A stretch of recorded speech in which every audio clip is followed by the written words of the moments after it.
భక్తిగా అది పరమేశ్వరుడికి సమర్పించబడింది. ఇందులో ఆధ్యాత్మికమైన అంతరార్థం తెలుసుకుందాం. అదేమిటో తెలుసా? అకళంకంబగున అరికేళ ఫల పుణ్యం వేమో. ఈ జీవితాన్ని కూడా కొబ్బరికాయలాగే అనేక రకాల విషయ భోగాల ఎంగిలికి చిక్కకుండా స్వచ్ఛంగా భగవంతుడికి అర్పించగలగాలి. మనం అనేక రకాల భోగాలు అనుభవించాక 80 ఏళ్ళు వచ్చాక నేను కాశీకి వెళ్ళి వంకాయ కూర వదిలిపెట్టానండి, జాంపండు ఒకటి వదిలిపెట్టానండి, నాకు బాగా ఇష్టమండి అంటారు. ఇంతకంటే అజ్ఞానం లేదు. సంస్కృతం రాక తెలుగు మాట అనుకుని చేస్తున్నారు ఆ పని. కాయాపేక్ష ఫలాపేక్ష వదిలిపెట్టమని చెప్పారు.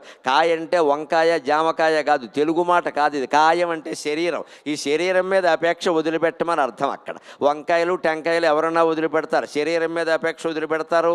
మనకి భాష రాక పిచ్చి అర్థాలు చెబుతున్నాం. కాశీ వీళ్ళు వదిలిపెట్టవలసింది వంకాయనో జామకాయ కాదు, కాయాపేక్ష ఫలాపేక్ష.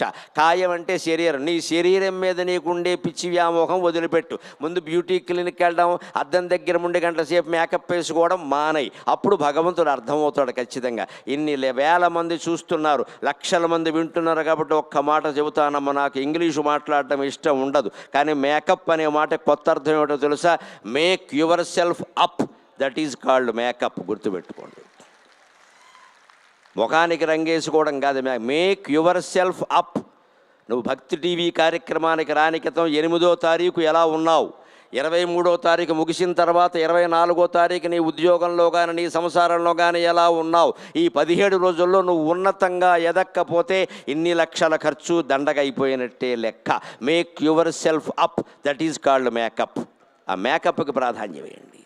ఊరికే రంగులు వేసుకోవడం పూసుకోవడం కాదు ఇక్కడ. ఇప్పుడు ఇంకా లాంగ్ స్టాండింగ్ అని వచ్చిందట, నాకు తెలియదు, మొన్న ఎక్కడో చూసా. అంటే ఇంక శాశ్వతంగా అదే అనమాట, 10 రోజుల పాటు మొహం చెట్లం కట్టేసి. ఎలాంటివి ఉండకూడదండి. Make your self up. నిన్ను నువ్వు తీర్చిదిద్దుకోవాలి, అది మేకప్. తీర్చిదిద్దుకోవడం అంటే కొబ్బరికాయ చూసినా అర్థం అవుతుంది. కొబ్బరికాయ ముందు ఎంగిలా కాకుండా పవిత్రంగా ఉండాలి. మన జీవితము అంతే. అనేక రకాల విషయభోగాలు అనుభవించిన తర్వాత ఇందాక కాశీలో చెప్పినట్టుగా 80 ఏళ్లకు వంకాయ కూర వదిలితే ఎవడికి, వందకపోతే ఎవడికి. ఫలాపేక్ష అంటే పండు కాదు, తెలియని అర్థాలు చెప్పద్దు. ఫలితం ఆశించకుండా పనులు చేయమని అర్థం అక్కడ. కాయాపేక్ష వదులు అంటే శరీరం మీద అపేక్ష వద్దు, తగ్గించుకోని అర్థం. ఫలాపేక్ష వదలమంటే ఫలితం ఆశించకుండా పనిచేయి. ఇక్కడ రక్షక భటుల్ని మీరు గమనించండి. ఎన్ని జీతాలు ఇస్తే, ఎన్ని మర్యాదలు చేస్తే వారి గౌరవానికి సరిపోతుందండి వారు పడుతున్న శ్రమకి? నిలబడి నిలబడి నిలబడి ఎంతమంది ఇక్కడ ఉన్నారండి? కనీసం భక్తులం మనం కూర్చొని ఉన్నాం. రక్షక భటులను గమనించండి అమ్మా. ఇవాళ ముఖ్యమంత్రి గారు కూడా వస్తూ ఉండడం వల్ల ఇంకా ఎక్కువ మంది వచ్చారు. వారి జీవితాలు కూడా ధన్యం అవుతాయి. కానీ ఇన్ని వేల మందిలో ఎక్కడా ఏ ప్రమాదము జరగకుండా మన రక్షక భటులు మనని కాపాడుతున్నారా లేదా? శివుడు చుట్టూ ఉండే గణం అంటే వారేనండి. వారికి నమస్కారం చేయండి చాలు. వారికి నమస్కారం చేయండి, బోళ్ళు పుణ్యం వస్తుంది. చెమటలో తడిసిపోతూ